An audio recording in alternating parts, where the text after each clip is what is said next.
اس وقت شیطانی گروہ اس قدر سرگرم ہے اور شیطانوں کو اللہ تعالیٰ نے پہلے کے مقابلے میں اتنی چھوٹ دی ہوئی ہے. بعض روایات سے معلوم ہوتا ہے کہ رسول اکرم صلی اللہ علیہ وسلم نے یہ بات ارشاد فرمائی تھی کہ بہت سارے سرکش جنوں کو، شیاطین کو سیدنا سلیمان علیہ السلام نے بند کر کر کے سمندر میں ڈال دیا تھا اور ان کی آزادی اور رہائی کی ایک مدت مقرر تھی. بعض روایات سے اندازہ ہوتا ہے کہ رسول اکرم صلی اللہ علیہ وسلم نے یہ ارشاد فرمایا کہ جب دجال کا خروج قریب آئے گا تو وہ جن رہا کر دیے جائیں گے، وہ شیاطین رہا کر دیے جائیں گے اور وہ سب دجال کے گروہ میں شامل ہو جائیں گے. بعض اہل دل کا ادراک ہے کہ وہ وقت آ چکا ہے، وہ شیاطین رہا ہو چکے ہیں اور وہ دجالی گروہ میں شامل ہو گئے. شیاطین کا خاص عمل ہوتا ہے جادو.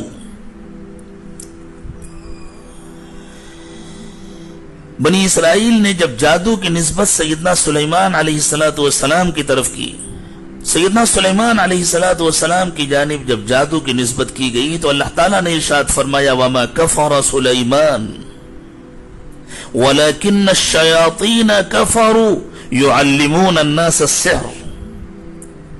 حضرت سلیمان نے کفر نہیں کیا، کفر تو شیاطین نے کیا تھا جو لوگوں کو جادو سکھاتے تھے. اس سے دو باتیں معلوم ہوئی. ایک تو یہ معلوم ہوا کہ جادو کا عمل انسان کو ایمان سے محروم کر دیتا ہے، اور دوسرے یہ معلوم ہوا کہ جادو خاص شیاطین کا عمل ہے. یہ شیاطین صرف جنات نہیں ہوتے، انسان بھی ہوتے. الذی یوسوس فی صدور الناس من الجنة والناس. اللہ تعالیٰ نے پناہ مانگنے کی تعلیم دی ہے. قل اعوذ برب الناس ملک الناس الہ الناس. اس صورت میں تو صرف ان جادوگروں کے شر سے پناہ مانگنے کی تعلیم دی گئی ہے، اور یہ جادو کرتے ہیں دلوں پر. یہ جس زمانے کا مسئلہ ہے، ہمارے نوجوان آتے ہیں، ہم کیا کریں، ہمارا دل چاہتا ہے کہ ہم معمولات کی پابندی کریں، ہم کر ہی نہیں پاتے. ہمارا دل چاہتا ہے کہ ہم نماز پڑھیں، ہم پڑھ ہی نہیں پاتے. نماز میں دل ہی نہیں لگتا، نماز کے لیے جانے کا دل نہیں چاہتا.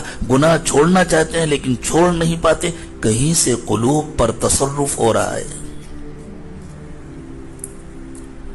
اللہ تعالیٰ نے پناہ مانگنے کا حکم دیا اپنی کتنی صفات کے ساتھ. قل اعوذ برب الناس ملک الناس الہ الناس. آپ یوں کہا کریں کہ میں حفاظت چاہتا ہوں اس کی جو سب کا رب ہے، جو سب کا بادشاہ ہے، جو سب کا معبود ہے. کس چیز سے حفاظت چاہتا ہوں؟ من شر الوسواس الخناس. اس کے شر سے جو چھپ کر دلوں پر تصرف کرتا ہے. میں ترجمے میں تھوڑا سا تصرف کر رہا ہوں تاکہ بات واضح ہو جائے، بات پورے طور پر سمجھ میں آ جائے. میں اس کے شر سے پناہ چاہتا ہوں جو چھپ کر دلوں پر تصرف کرتا ہے. اور یہ کون لوگ ہوتے ہیں؟ من الجنة والناس. یہ صرف جنات نہیں ہوتے، یہ جنات بھی ہوتے ہیں، انسان بھی ہوتے ہیں. میں آگے ایک اور اشارہ کر دوں کہ اس وقت ایسے مراکز بنے ہوئے ہیں، ایسے مقامات ہیں، اور صرف ایک جگہ نہیں ہے، ہر جگہ ہیں، ہر طرف ہیں، ہر صوبے میں ہیں، ہر ضلع میں ہیں، جہاں ایسے جادوگر مسلسل بیٹھے ہوتے ہیں. 24 گھنٹے میں 1 سیکنڈ کا بھی انقطاع نہیں ہوتا ان کے عمل میں. وہاں یہ حال ہے کہ جو ڈیوٹی بدلتی ہے واقعی 24 گھنٹے میں، تو ایک جماعت آ کر بیٹھ جاتی ہے، اپنا کام شروع کر دیتی ہے، تب پہلے والے اٹھ کر جاتے ہیں تاکہ 1 سیکنڈ کا بھی انقطاع نہ ہونے پائے. ہمارے ملک میں بھی ہو رہا ہے، اسرائیل میں بھی ہو رہا ہے. سو رہے ہیں مسلمان، ایک ایک کو نشانہ بنایا جاتا ہے، ایک ایک کو. فلاں مسجد کے امام صاحب، فلاں محلے کے فلاں ذمہ دار، فلاں صاحب، فلاں دیندار، فلاں جماعت کے ذمہ دار، فلاں صاحب، فلاں مدرسے کے محتمم صاحب اور مفتی صاحب اور مدرس صاحب، اور یہ ایک ایک کو نشانہ بنایا جاتا ہے، اور عمومی طور پر بھی سب پر تصرف کیا جاتا ہے۔ یہ مسجد جھگڑے، یہ جماعتوں کے جھگڑے، یہ گھروں کے اندر کے جھگڑے، اور یہ جو سیلاب آیا ہوا ہے بے حیائی کا۔ اور نوجوانوں بہت ہوشیار رہو، فیس بک کے ذریعے اور یوٹیوب کے ذریعے بھی جادو کیا جاتا ہے۔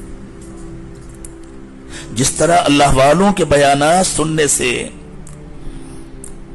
ان کی روحانی توجہات سننے والوں کے دلوں پر اثر انداز ہوتی ہیں، بالکل اسی طرح بہت سارے پروگرام ہیں فیس بک میں اور یوٹیوب میں جن کو دیکھنے اور سننے سے جو منفی تصرفات کیے جا رہے ہیں وہ قلوب پر اثر انداز ہوتے ہیں۔